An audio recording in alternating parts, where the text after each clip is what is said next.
here because I can find many doctors and many celebrities, I must say, and even our friend, my virtual friend, Mr. Neelakanda Siva is a celebrity, and first time meeting him, but I know him through Facebook, and he's such a great personality. He inspires everyone, and being a professor, I was inspired by his writings, even the small posts he used to post in the FP. But unfortunately, many people they don't like writings. Okay? They want only pictures, very attractive pictures. Since he is not very attractive in the sense, he is a very nice man. People don't look into the personality; they look at only the physical appearance. So even when I post something, they don't respect me for my wisdom or whatever it is, whatever I call it. They want only my pictures to be posted. Many of my friends used to say, "Ma'am, you post your pictures. We don't want to read your writings." But to be frank, I want this new message to be spread. Even this World Cancer Day, nobody knows unless it comes to us. As the teacher of literature, I would like to say two things. I just take it from Shakespeare, it's not my own. Shakespeare says, all the world is a stage and we are all merely actors. So he says it's a battlefield. Okay, so when I see the title, I was reminded of that. Nobody fights alone. So every day we fight for something. We need something, okay, so we fight. Sometimes we are quiet, we don't fight, and we don't even know we are in the battlefield. So we are not aware of what's happening to us. And this quote actually says that we have to play many roles, and one of the roles is in today's world, we have to make everyone aware of what's happening to our body, our physique, and we don't discuss that, especially when it comes to women. And the second quote is, life is a tale told by an idiot, full of sound and fury, signifying nothing. So finally it ends up with nothing. So we make a lot of noise, but still, finally, for every one of us, we are not immortals. We are actually mortals. But in the meantime, while living, what are we doing? So as a teacher of literature, as actually a teacher of students, girl students, I used to tell them about, we have a paper called medical transcription. In that we come across many types of diseases, diagnosis, and what are the medications, basic things. Even I am not aware of it. So when I teach that, when it comes to our physical organs, the students they giggle. So when I say this is what's happening to your body, even personal hygiene. I am teaching in government college, so we don't even have proper toilets, to be frank. But if I am discussing this, people will be giggling. So you talk about this in a forum like this, but where should I talk about this?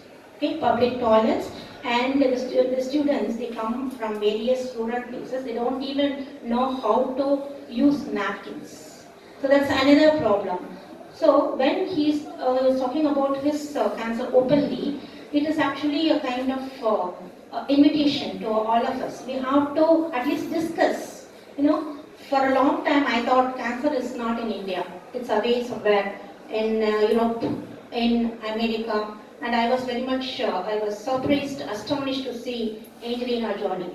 Even before she knows that she might be getting cancer, she removed all her breasts. Okay, and she was very brave. I must say she is such a warrior like Jhansi Rani, Queen of Jhansi, and we don't want to discuss. To be frank, when there was a kind of like what to say, we are not familiar with the medical terms. Okay, it's a kind of like testing or whatever it is. I was not interested to go to that mammography or whatever it is. Okay, I was scared because we have a fear that it's very painful and you're not supposed to do it. And unfortunately, I was given that. So you better go to the next level. There is something in that. So I was feeling, I was having a lot of tension. And I thought, okay, if I get cancer, what will happen? What is cancer? I am a teacher and I have got PhD. In spite of all my degrees, I was an illiterate in this field. So I felt very bad.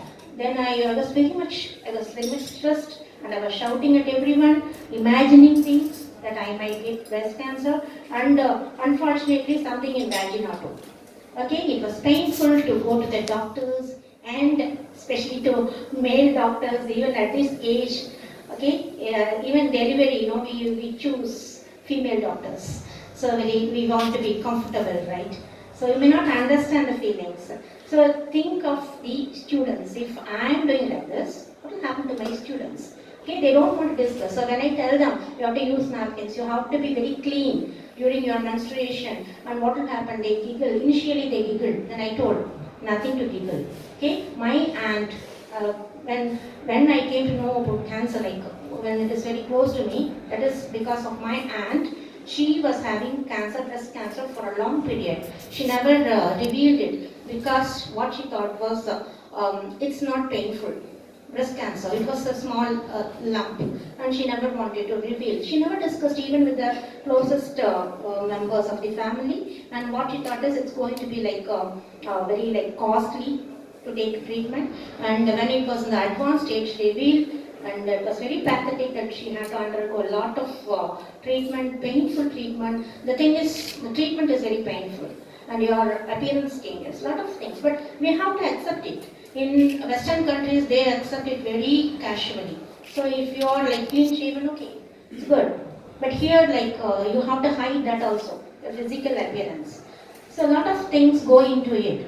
So I'm saluting our friend, dear friend, and Madam Samruti for coming out with all those things. You are actually the people who are leading, the generals. So we follow. Okay, so I am actually teaching this in the class, and I want my students to be aware of, and I told them to go talk to their mothers and aunts, because many women in the rural area, they are not aware of what's happening to their body, and they don't want to discuss, and we don't want to show our breast and vagina to anybody. Okay, till the end of our life. What my aunt said, no, I don't want to go to the doctor. I don't want to show. You have to do it. You have to undergo a treatment. All those things I told her. Later, we couldn't save her. She's no more. Then immediately I could find many women in our closer circle. They passed away. Then only it struck me that cancer is very close to us. You need not go to the battlefield. Battlefield come to our home, and we are forced to become the warriors or generals or whatever it is. I never want to fight, but fight is forced on you. So that's a great tragedy, I must say. So there is something called hamartia, that the Greek philosopher Aristotle said. Hamartia is a carrying flaw in us. So cancer is in us, in every one of us, dead cells. As doctor said, unless we give importance to our physical work, unless we are taking care of our diet, unless we are controlling the pollution around us, it will come out. So we have to, instead of going for what I suggest is, instead of going for a fight, let us first of all try to be be a pacifier. Okay, let us not have the Third World War. So I wish the book a great success, and thank you for inviting me here. I have come all the way from Coimbatore only to meet our friend, Madam, and thank you so much for giving this opportunity. Happy evening. Thank you.